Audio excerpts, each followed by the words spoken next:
Good morning, everybody. This is Jamie coming at you live from Arizona. Day 2 of 75 Hard. Yes, we got all that water in yesterday. You know I did. There was no way I was not letting that happen. I'm doing good with my water intake. So 75 Hard is on, going strong. Got my walk on this morning. I'm coming on a little bit later to you today because I had some stuff to get done. And today, it's story time. Yes. As my title says, what did Jerry do? What did my son do now? Oh, kids, man, kids! Oh, if you have any children, put it in the comments below. Let me know how many kids you got. God bless you. I feel you. I understand. I can relate. Please relate to me. Almost killed a boy.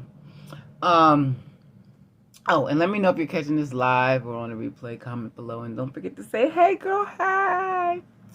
I gotta tell you, oh my goodness, this kid. So backstory. He says to me a couple days ago that he wanted a ride to school with his bike so he could bike home. I said, I looked at the clock. I'm like, you're not running late. What's wrong? What do you need to ride to school for? I just want one. No. Well, why not?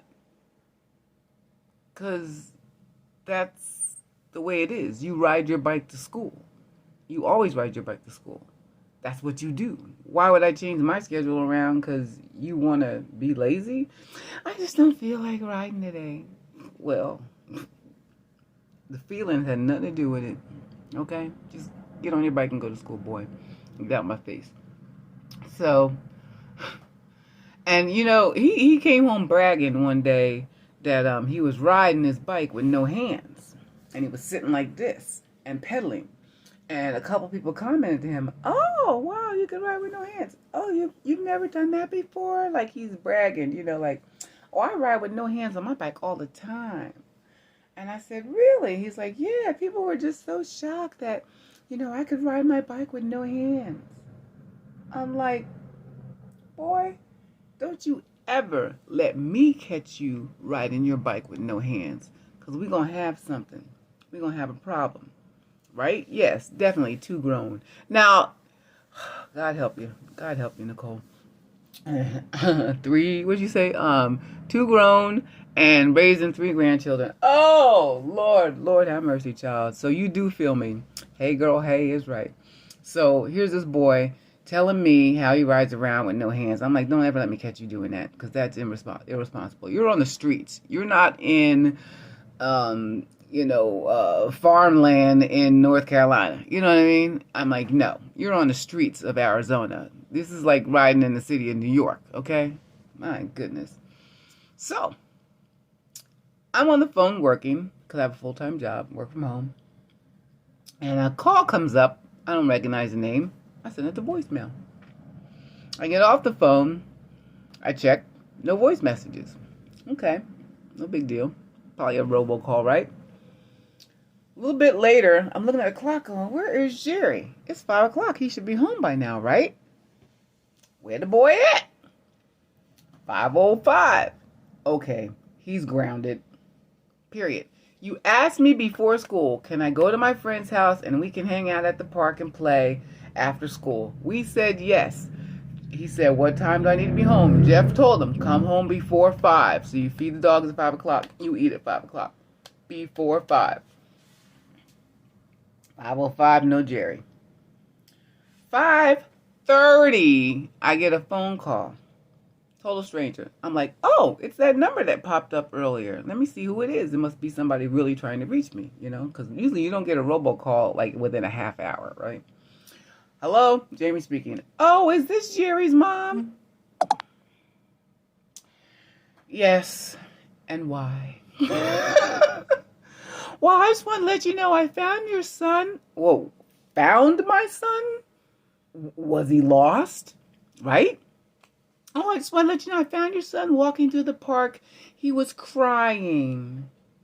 Walking through the park crying? Yes, he had fallen off his bike and hit his head and hurt his knee, and it was swollen really big. There was a knot on his knee. So I took him over to the kids center for after school kids. You know, they go there for like daycare here in Arizona. We have that kids zone. And it's over by such and such a junior high, such and such a high school. No, elementary school. I'm like, well, first of all, he ain't in elementary school, but it's next to that park where he was supposed to be at. So, okay, that's a good sign. He did go to the park. And I said, really? I said, did you call me earlier? Because I saw this number come up before. Oh, no, your son called. He didn't tell you?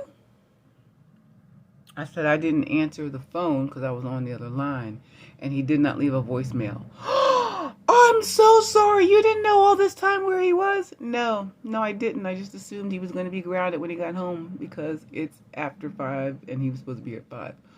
Oh, my goodness. I'm so sorry. I would have said something, but I had to take my kids to a doctor's appointment, and I just called you to check on and see how he was doing. Well, he ain't home yet. I don't know. I said, thanks for telling me where he's at, but I don't know exactly where that is. But, yeah, you can Google and I said, you know what? I'm going to assume that they got a kid that doesn't belong there. They're bandaging him up or giving him ice or whatever, and they'll call me because I'm sure they don't want him to stay there. What the heck, right? Because I could ride around, but I still don't know where he's at, right? So she's like, oh, I'm so sorry. I said, don't worry, it's not your responsibility, right? So 15 more minutes later. So he's 45 minutes late. No, now mind you, he didn't leave me a voicemail when he called from that stranger's phone. I have, in his mind, no idea where he is or what happened. 45 minutes after the time he's supposed to be home, I get a call from my boy. No, not even him. The guy at the kids center called me and said, hey, we have your son. I'm like, are you keeping him? Because right now, I don't want him. I'm like, yes. And he says, yeah, he fell and he hit his head when he fell off his bike. And his knee hit the ground and it's swollen really bad. So we got ice on it. We put some bandages on him. We wrapped the ice up and he seems to be doing okay now. He may have a concussion because he's got a knot on his forehead. And I'm like, wow, crazy, right? So I said, well, can you put him on the phone, please? He's like, sure. I said, Jerry, what happened to Tate? You were supposed to be riding with Tate and hanging out at the park. Where'd Tate go? Oh, Tate had just walked away and got on his bike. And then I was coming home and I fell. And I looked back and I couldn't find Tate. And Tate had a cell phone. So I was like, why didn't you call me from Tate's phone? Oh, no, he was gone. I said, wow, you fell that fast after Tate got left on his bike? Yeah. I said, so, were you riding a bike with no hands again? Yeah. Okay. Hopefully you learned something. I got nothing. You can't even ground them for that because it's like you got your knees busted up. But I'm going to tell you something. Boy's a faker. Boy is a faker. I go there and I pick him up. The guy puts the bike in the back of the trunk of the car. Jerry sits down. I see the knot on his knee, a little redness on his forehead. And I'm like, wow, no hands, huh? You're really cool, kid. You're really, really cool. Yep, you're something special. We get home. I say, get the bike out the back. I close the car door. Walking into that patio. He gets the bike out the car, puts his backpack on, walks the bike to the patio. I open the patio door thinking he's going to bring his bike inside like he normally does. He puts the kickstand down and leaves the bike on the patio and starts limping to the door like, oh. I said, aren't you going to bring the bike in? I can't make it any further.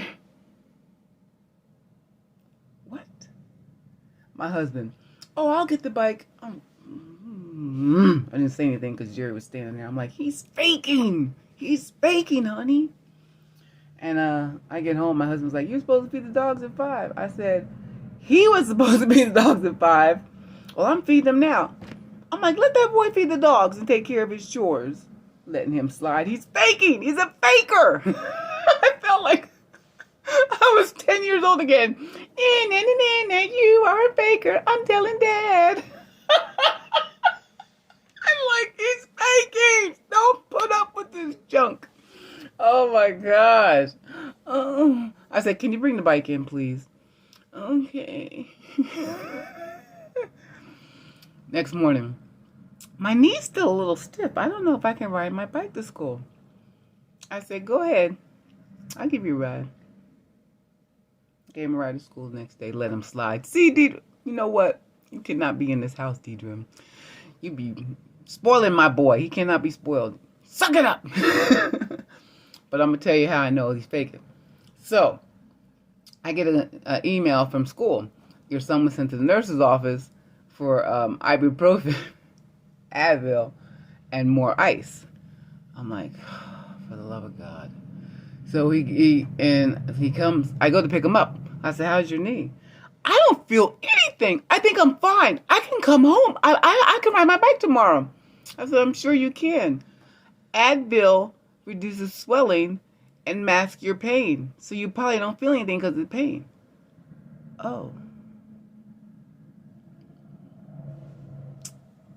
Got on the bike this morning and rode to school. Please, little faker. Anyway, that's my story time. What happens when you ride the bike with no hands, people? You go head first over the handlebars. I don't know, the tire hit a ditch or something.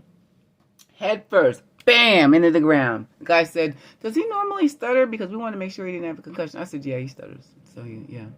He's like, oh, okay, just want to check. Head first over handlebars. He ain't got no damn sense. You know what? God will always tell on you when you lie. That is the moral of the story. He lies, agrees that he's not going to do something, and gets busted. Every time. This kid has the worst luck when it comes to getting busted. Thank God. Thank God. What would happen? You know, and how many times has he done it since then that he didn't fall off the bike? Show off, right? Please. What you say, Nicole? Your girls are the same way. I know. I'm like, what? Every time God will tell me. Every time. I find out the craziest ways. The craziest ways. People tell me stuff that they didn't even know that they were telling me, that they were telling on him. It's just crazy. But anyway. All right. So 75 hard, day 2.